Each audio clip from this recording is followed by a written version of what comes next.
So, okay, we got 3Fish versus Ian. 3Fish, a Roy player. He force-talked me earlier. These are like the... I forget how to pronounce their last name. It starts with an S. Oh. They're 3 brothers, from what I understand. How do you pronounce your last name, Jaren? Saturino. There's the Saturino brothers. Because Jaren's right there. So They're the Kish Bros of Smash? yeah. Well, except they're not at the top. They're Slowly. Ouch. they're getting there. I'm proud of the work that they're putting in, because one of the problems I've had with the community for a long time is that not very many people are showing that they're motivated. Oh, I'm going to get Ian back on the mic here. But when people dude. are motivated, it makes me happy. And the Saturino brothers, they are motivated. And I don't know if it's this guy or the other of the 3, but one of them is really motivated. Like he took a couple of games off of me with a Wario at one of our weeklies a while back. But one of them mains Roy. And this guy Ian on the left on the camera that you can see, he's been debating whether he should play Marth, Roy, or Pit in Project M. You know, in Melee, it's a no-brainer. There's no Pit, and Roy's not playable, pretty much. But in Project M, he can do what he wants.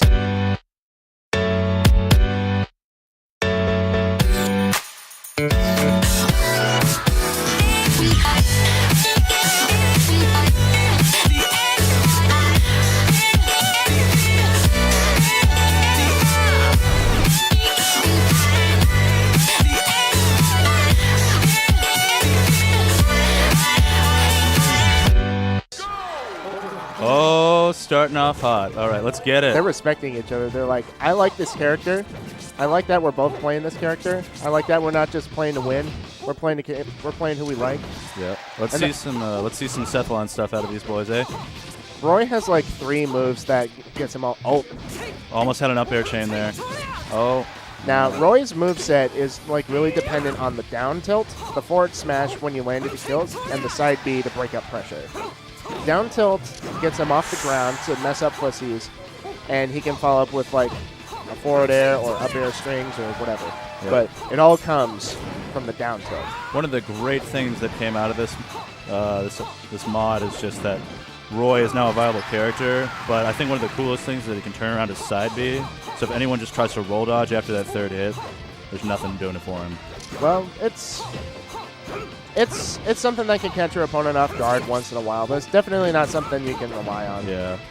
It's like, it's reactable. It's not like it's so fast there's nothing you can do about it. Covering his options with that Nair, smart. Oh, he's putting himself too close to the edge. Yeah. Now, Roy's edge guarding hurts because, nice forward smash read. But Roy's edge guarding hurts because on the tip, he can just knock him off, but it's not going to finish him. That and he just sinks through the stage. So what I recommend that both these players start doing, I hope they can't hear me because it'd be torture, is they can jump and do the neutral B, because if you do it in the air, it's angled downward, so it can hit below the stage so they can't sweet spot. Other than that, they're just going to have to charge it on stage, and we're like, well, I'm giving up my positioning. I can't aim it below the stage, but if it touches them, they die. Because it's going to be charged up, it's going to be powerful. Yeah. Hopefully we can see some sweet spot dares out of this matchup too. Ian is giving up positioning, saying, come back on so that I can try to hit you with a forward smash, because I know that'll finish you. Oh, that was a good block. Now with Roy, ooh, solid there. When you're fighting Roy, you have to get those good blocks. And that's a really good ramen noodle, because Roy's up B leaves him hanging for a while. Like, his up B has a really long hitbox. It can really mess you up if you're on the edge too long. You don't refresh your invincibility. Ooh. Definitely. Fish with a read. No, that B's not going to cover that. Now, at any rate, yeah, you have to time it really well in order to edge hog Roy. Otherwise, that's going to happen, because that hang time he has is going to allow him to grab the edge. Yeah, Roy has a adjustable up B for those not in the know. It can either be angled, pretty much anywhere from straight up to 45. You can go straight up, or you can smash it to the horizontally to go really far horizontally. Now, you know these guys are taking this seriously, because when you play another player that uses the same character as you, when you play the Ditto, it's not just about the win, it's about pride.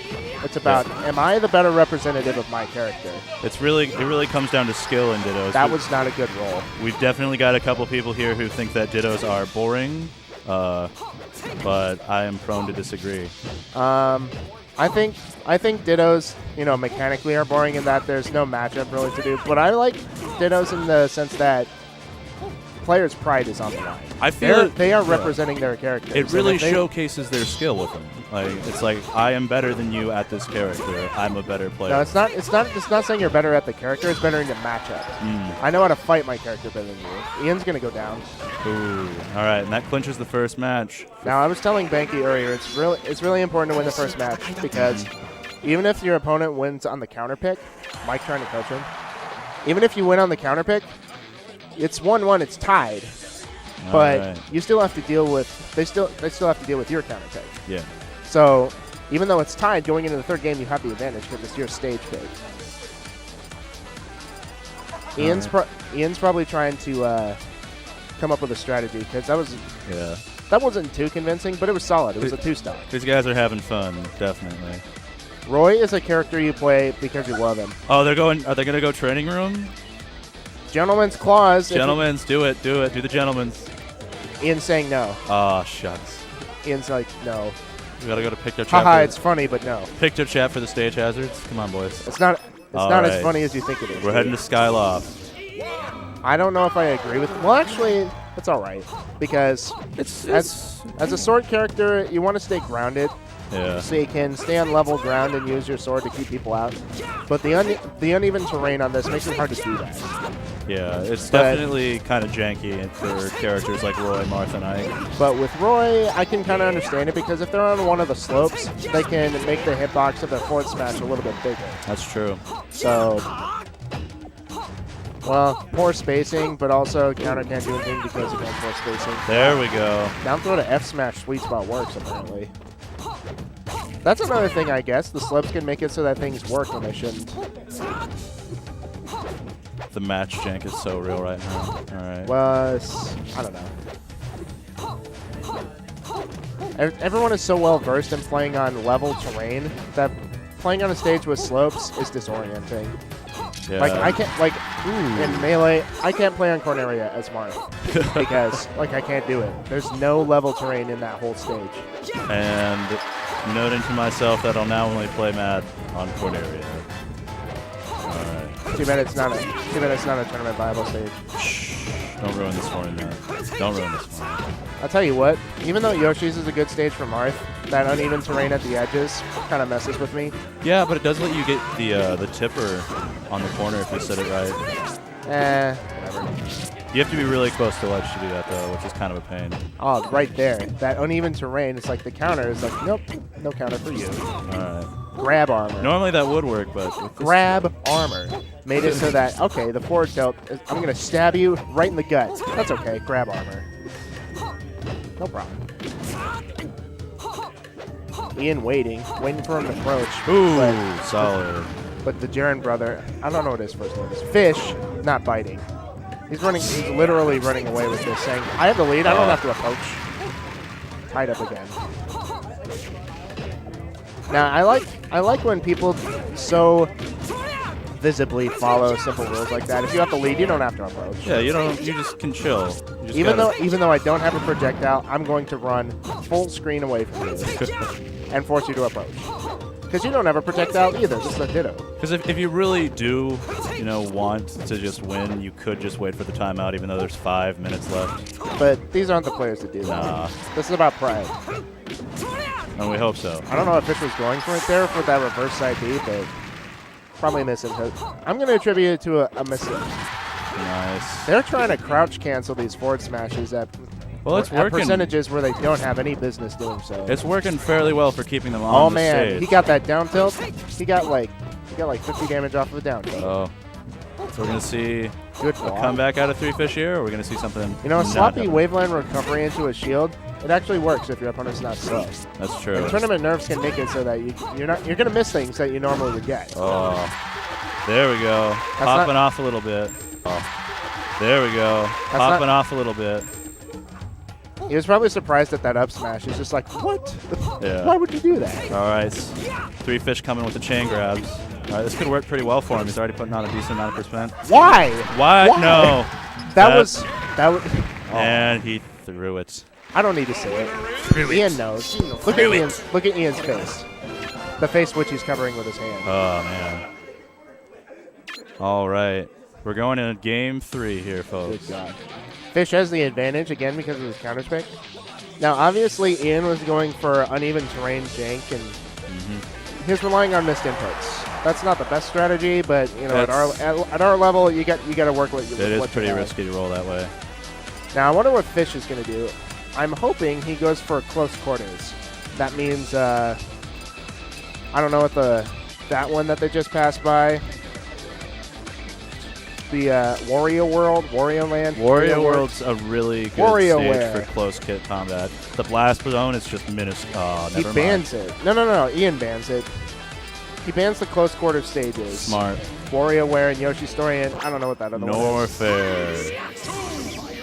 He wants the wide with minimal platforms work. I can't with that taunt startup. Oh. I can't even. Dude, the 3 taunt startups, 1 for each match, it's pretty good. I don't understand. Oh, I didn't know Norfair changed The platforms. elevations like this. The platforms do stuff. I was unaware. I hope. Yeah, Ian with that flare blade edge guard. I think it's better than anything else Roy has because you don't have to worry about the tip or sweet spot messing up your power. You know, for some reason when I'm playing Roy's, I never think about them using the 4th hit of their Dragon Dance. Like I just To be honest, that's fair to do because if they miss, it's very punishable. Yeah. I mean, 3rd hit doesn't have a whole lot of lag to it, but then that 4th hit is pretty big. The 3rd hit, if you aim it downward, he actually does like a backswing afterwards, so it creates some space and it's hard to punish. Going for the next level reads. Keep it simple. Please keep it simple. No, I mean, it looks cool, but if it doesn't get you the win, what does it matter? If we're doing this for pride, you got to have some flash. I mean, Flash, but also the win. What could be flashier than winning? winning with flash score. You go home at the end of the day, dude. Guess who won all the Roy Dittos? This guy. I did. You know how I did it? Well, it doesn't matter because I won. The man could have SD'd 3 times, but I got it. Yeah, you see, like, nobody cares about that. People care when they're telling stories. It's like, who won? True. That's Why? true. That counter. Roy has no good moves from the edge that you can counter. Oh, Oh. shield stab. Should have just waited. His shield is so close to dying. What happened? Now No. Fish, he was worried. He was like, I have to throw off his timing, so he tried to delay it just enough. The fear. But, yeah. So fearful. That move actually has, like, inverted knockback scaling. The higher damage you are, the less knockback it does. Yeah. Really. So it'll keep you in and it'll do more damage, but it won't send you anywhere. Yeah. What I'm really wanting to see is Roy's F tilt is really way more powerful than it's ever been. They've gone for it, but they've missed like Yeah. almost every time. I mean, if you whiff it, it's a pretty risky situation just because of the lag. There we go. They're listening to us. Ian's in a good spot to take this. They're learning. Ian's in a good spot to take this. All he has to do is keep it simple. All right. 3 Fish trying for some fair chains. He just needs the spacing with the down tilt. to Really pop him up. solid DI. He's kept his double jump. Now, for anyone who's not well versed in Smash, when you're up a stock, your goal is like, well, I assume that at some point it's going to be evened up. Could have held it. He didn't space that as well as he could. Yeah. Because, like, you don't actually want the sword to go off the stage. You want it to be in the center of the There stage we because go. most characters, when they up B, some amount of their body is actually inside the stage. So if that flare blade touches the inside of their body when they're inside the stage, it's 3 fine. Fish is playing really smart right now. Oh, Fish, see, could have they're too close. capitalized on that. They're too close. Yeah. They're putting themselves at risk of. That's 3 what he Fish takes it. That last second, that was really solid. did. I hope Ian's still in because. I think this was a winner's bracket match, right? I think so. Nice. Ian, was that winner's bracket? Yep. All right. So Ian's still in. 3 I'm Fish happy. continues on to winner's bracket with Ian being knocked down into losers. That's quite all right. Anyway, what Alright. I was saying is, when you're up a stock, your goal is to do damage because it's like even assuming your opponent does even it up, you're going to be on the same stock, but Yeah. you're going to be ahead in like 50 or 60% worth of a lead. So. Yeah. And I that's think Scar said something about stocks being like buckets. You know, you got to fill your opponent's bucket, but if they're trying to fill your bucket as much, it doesn't really matter.